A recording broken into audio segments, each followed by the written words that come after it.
ನಮಸುತ್ತ ಅವತಾರ ನಾನಾ ರೂಪವೋ ಹಣೆ ಬರಹ ತಿದ್ದಿ ಬರೆಯಲು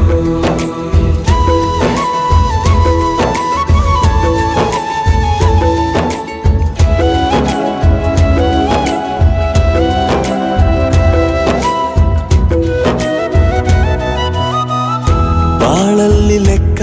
ಎಷ್ಟು ಮುಖ್ಯ ಎಂಬುದ ಬೆರಳಲ್ಲೇ ತೋರಿ ಕಲಿಸಿದ ಗುರುಗಳೇ